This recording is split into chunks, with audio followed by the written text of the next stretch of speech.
With this industry, you can make upwards of millions of dollars. Hey everybody, welcome back to the channel. Today we're going to talk to Renaissance woman NeChelle Kennedy, and she's going to tell us how she built her home inspection and a real estate business from scratch. So I'll see you guys right after this.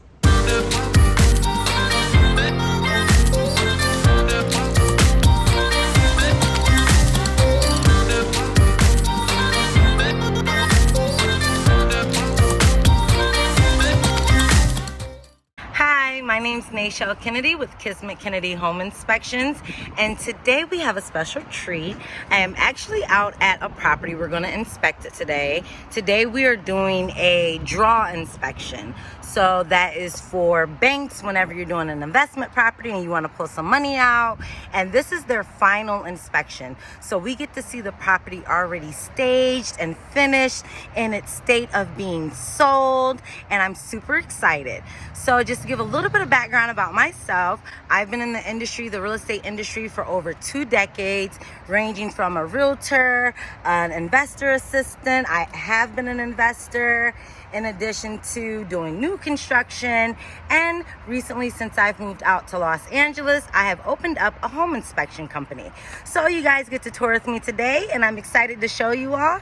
Let's get started.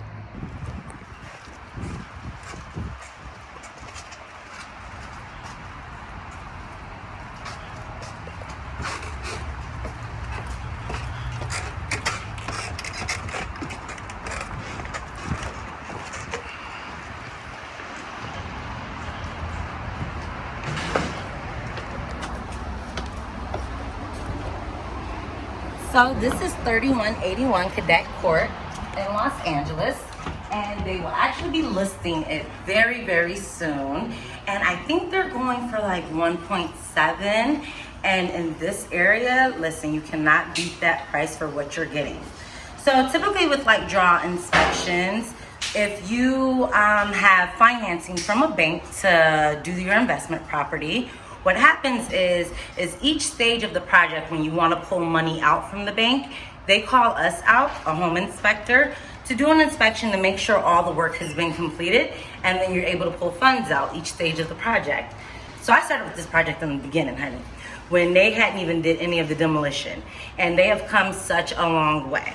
So like typically for like your demolition, for sheetrocking, when the flooring is installed, when the paint is done, when the kitchen is completed, each stage of the project, I come out, I do an inspection, say, okay, you guys have completed everything, and the bank gives you your money. So I have to open up my little app, because that's how we do it. We do it through an app. So I'll go ahead and get started with the kitchen. So the kitchen was calling for, and let me take my glasses off, honey, so y'all can see my face a little bit.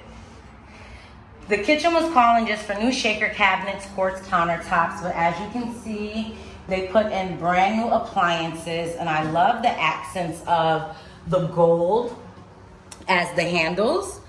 I love what they did with this kitchen, and if I can, I will give before pictures, because like I said, I've been inspecting this property since the beginning of the project.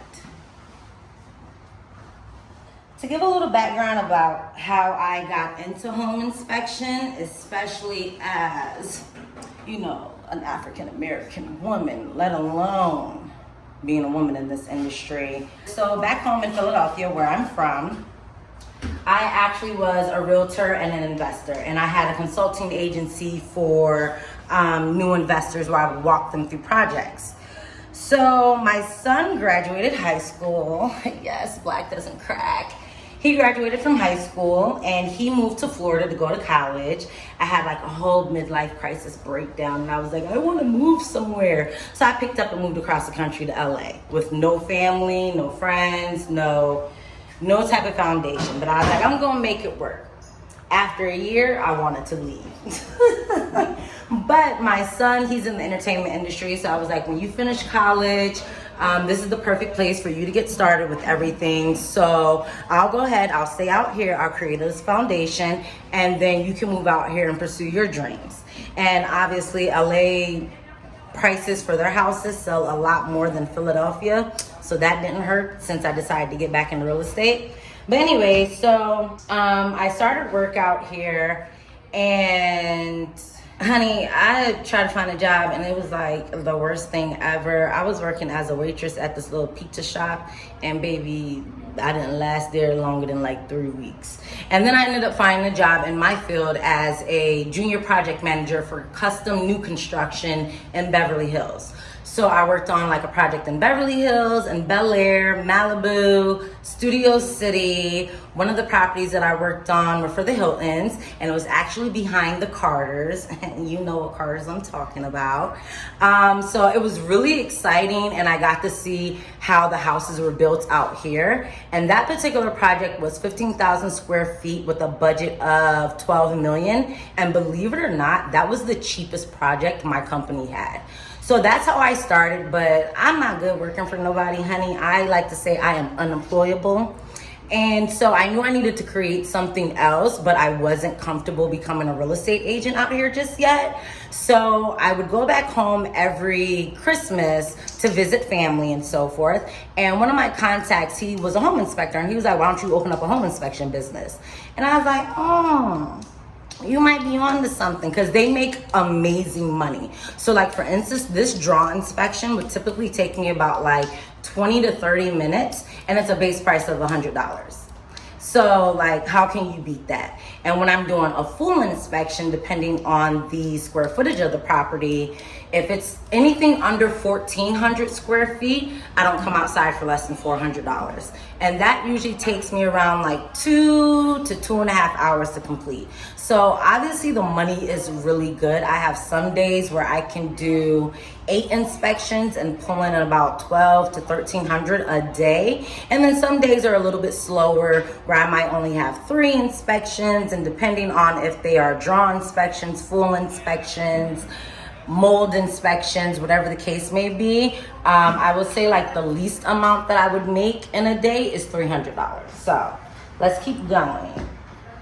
So now I'm gonna do the electrical, and these ones are pretty simple. Like I said, I'm only looking to see like what's been completed. I'm not necessarily looking at the condition of the property. So something that like a lot of people get mistaken for is they think that home inspections are appraisals. So appraisals will tell you how much a property is worth versus, sorry y'all, a home inspection will tell you the condition of the property.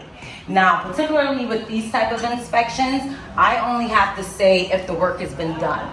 I don't have to say if it's been done correctly or anything of that nature. I just have to simply say if it's been completed or not.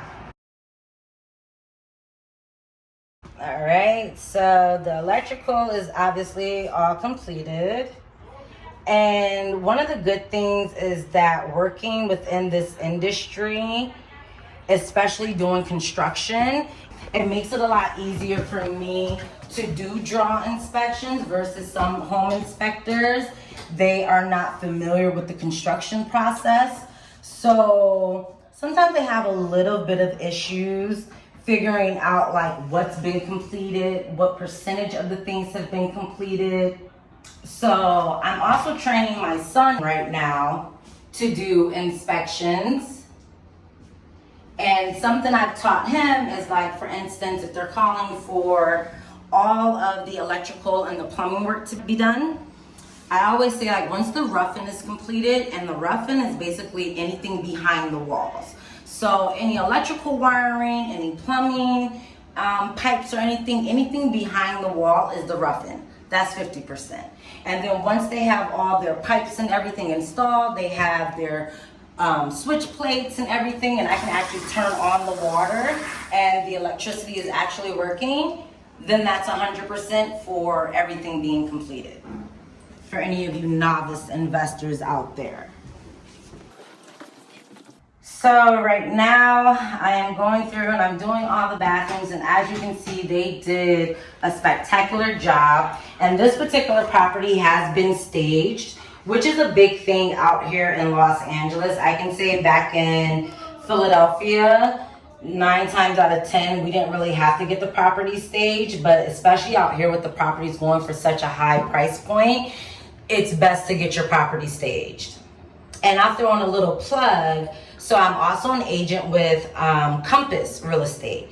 And one of the programs that we offer our sellers is we will give them $40,000 to do whatever they need to do to a property to get it on the market. So say you're an investor and you finish the property, but you don't have the money to get it staged. We actually will loan you $40,000 that will then come out of your closing costs to stage the property. Or if you are a homeowner and say your kitchen is really outdated and you know it's not going to get you the price that you want to sell it for, you have up to $40,000 to renovate your entire kitchen. You can use our contractors, your contractors, and then the money isn't paid back until you actually go to closing. So that's also something cool with Compass that we just started offering. Technically, you're supposed to have your certification, but California can kind of be known as like the Wild Wild West, where everybody does not get their certification.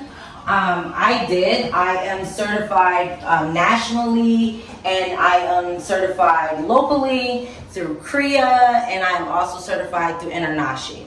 So the classes, I did them online, and if I wanted to, I probably could have completed them in a few months, but because I was working full time, I had other stuff going on, I ain't gonna hold y'all, I did a lot of start and stop. It took me about like a year and some change. And like, I will probably say like 4 months when I was like dedicated to it, I was able to complete the classes. I did fail my test the first time, and then you have to wait 30 days to take it again. I waited 30 days, took my test again, and I was good to go. So if you're in a licensed state, you have to go through the national certification process first. And once you take that test, then you can go for your state licensing test. So it's a 2-step process. So yeah, just depending on your learning curve, you can do the classes online in your own time frame, and it can take you anywhere from like 2 to 3 months to a year and a half, like it did NeChelle.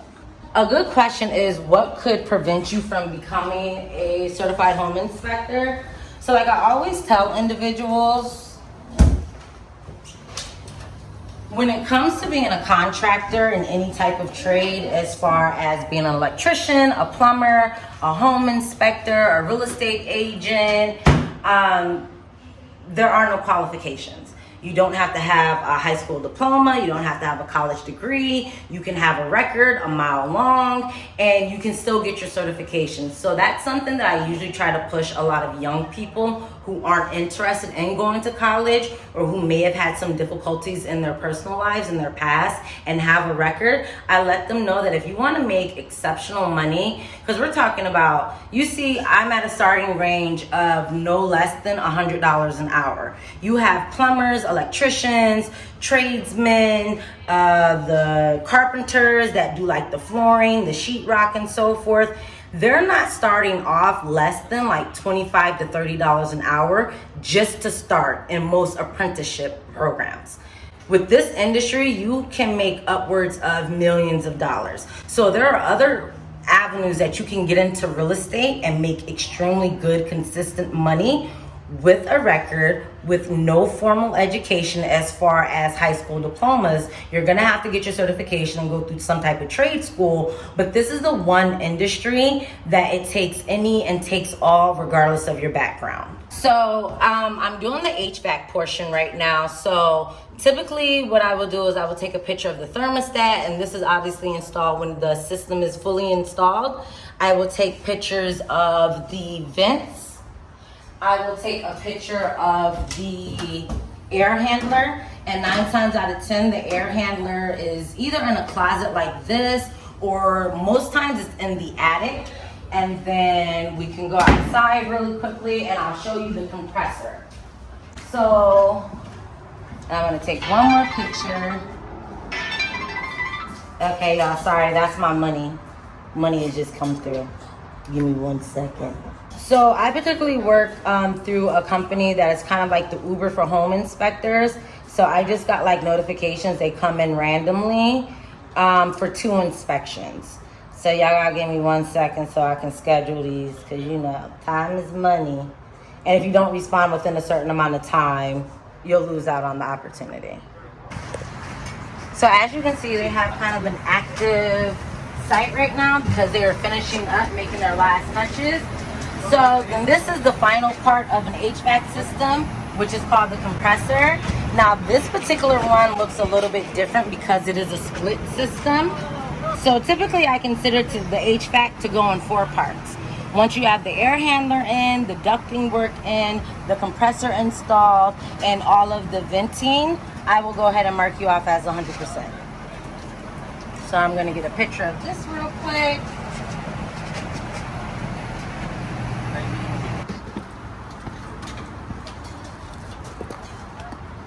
Oh, and that's one thing. Whenever you're on a job site, y'all see me on my phone, but you always want to make sure where you're stepping, because you can hurt yourself really bad.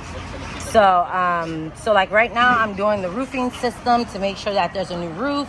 Now luckily this particular one I have a great point of view because they have this part of the landscaping is elevated. So I was actually just teaching my son earlier, who I'm trying to train, different ways you can tell if a roof is newer or older. So this is considered to be an asphalt roof, and they usually come in this color, gray, a dark gray, or a tan. And I always tell him the darker the color, the newer it is. When you start seeing a really light gray or a light tan, that means that the roof is old and probably near the end of its life. So as you can see, this one is extremely dark, and then the next door neighbors is a little bit lighter. So I've moved through the roofing section. I will do the landscaping real quick. And as you can see, they did a mixture of fake turf or fake grass, faux grass, and they did some new grass, and it looks amazing. They did some rocks, some pebbles with light planting, and then they did some outdoor space seating, which looks amazing. And one of the things that I love about the new aesthetics that's happening right now within real estate is that most properties, they are doing white and black exteriors. So it's usually white with black trimming, and oh my gosh, it looks so amazing. I love it. It gives a modern look to everything. And as you can see, and it's very simple for you investors out there. Like the gate, they didn't even replace the fencing. They just painted it black, which gave it such a new and vibrant look. And then they put some of these tree lightings out here. And they did, like I said, some planting with some pebbles and some black, I forget the name of it, child, black, we're gonna call it black dirt for right now. But it's black wood chips. And it just like, it brings life to a property. Now as you can see, there goes some of the rules for the fake turf versus the real grass, which is an inexpensive thing to add into any of your investment properties.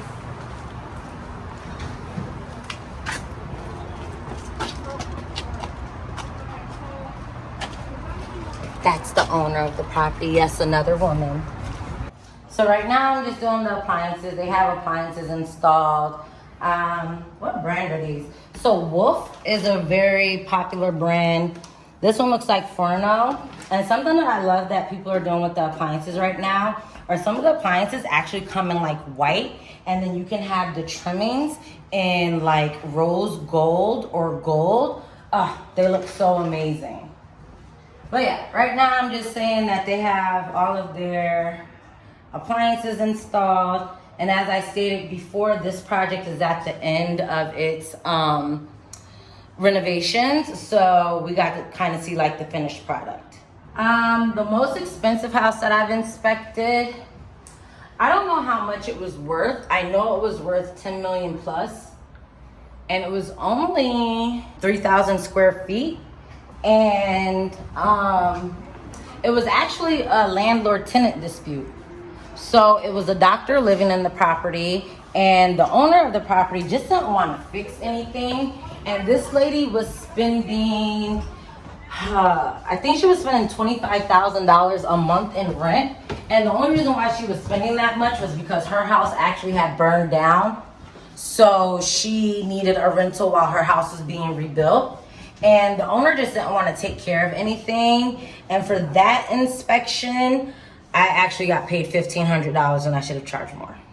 Because when I told them $1,500, they didn't blink. And that's when you know you should kind of charge a little bit more.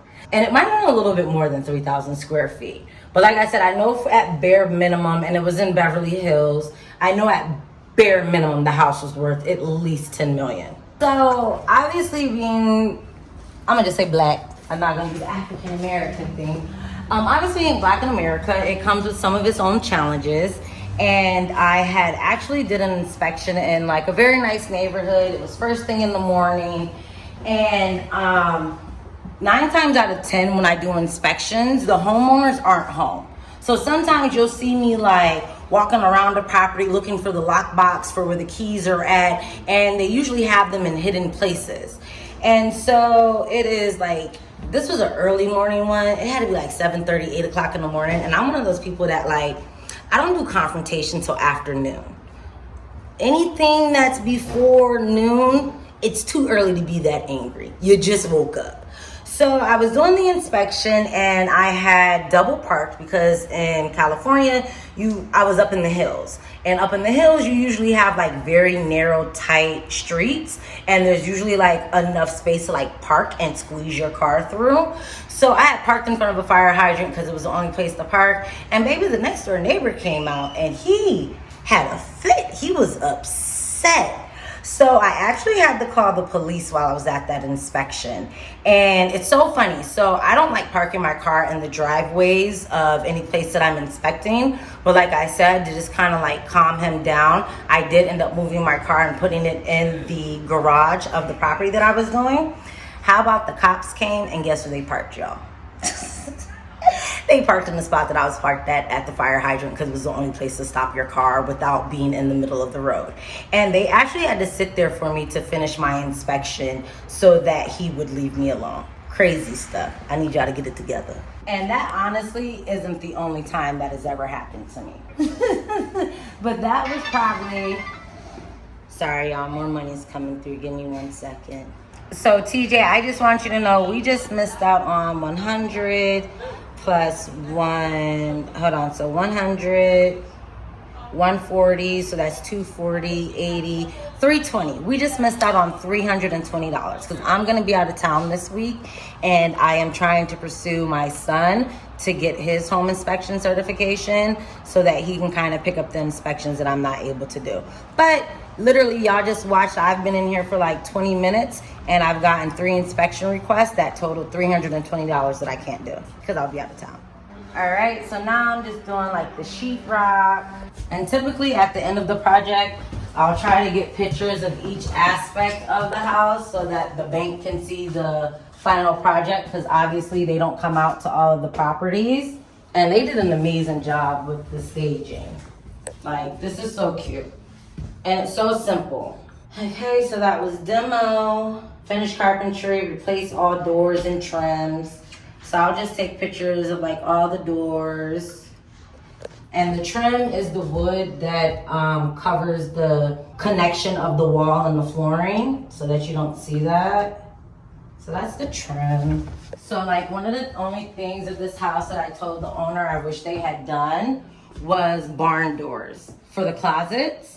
And I understood why she just went with these closet doors because this is a property that you can obviously come in and kind of put your own feeling on it. But I did tell her with all of the wood accents outside and the black and white, I would have done barn doors and it would have just been like chef's kiss. Okay, then I just have to do flooring. And obviously you can see they put all new engineered wood flooring throughout. I actually get to meet a lot of potential clients.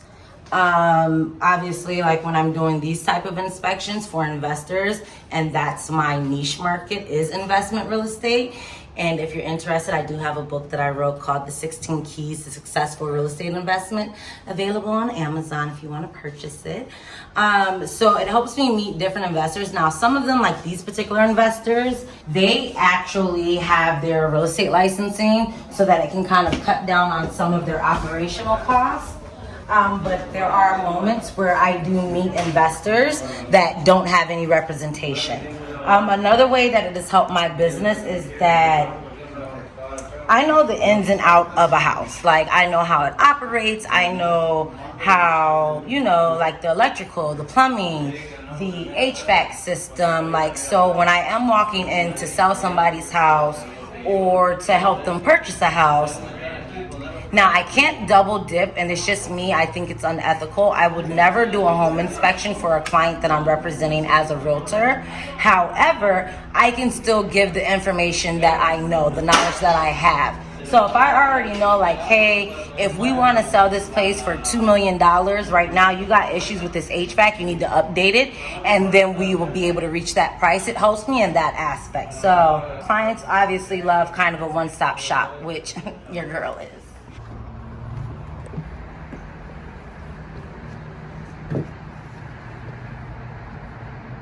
So where do I see myself in like the next 5 to 10 years? So I definitely have an organization that I want to start up where I introduce middle schoolers and high school students into different trades within the real estate industry to just kind of give them a different option besides going to college. That's one of the main things I want to get started up out here in LA.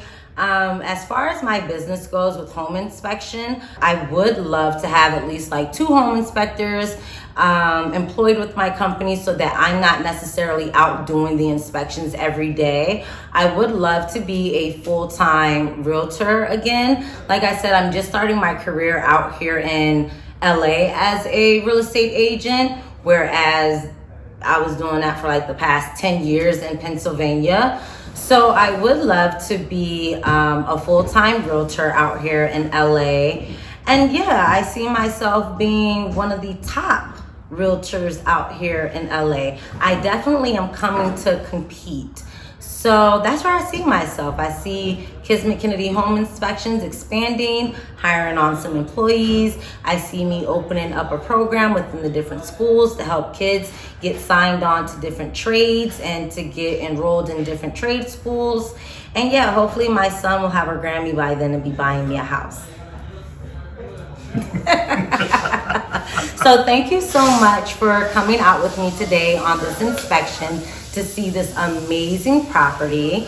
And if you have any questions, if you need a home inspection done, you have any real estate questions, you're looking to purchase a home or sell your home or to get into real estate investment, you can find me on Instagram at Kismet Kennedy, or you can email me at info@kismetkennedy.com. As always, peace and love. All right, guys, so it's obvious NeChelle Kennedy is not playing around when it comes to building her home inspection and real estate businesses. But what I want you to get from this is that you can do it too. It can be a very lucrative industry if you got the motivation and discipline and ambition to make it happen. So guys, if you appreciate the content and you want to support the channel, check out the links in the description, hit that subscribe, hit that like, and I'll see you guys in the next one.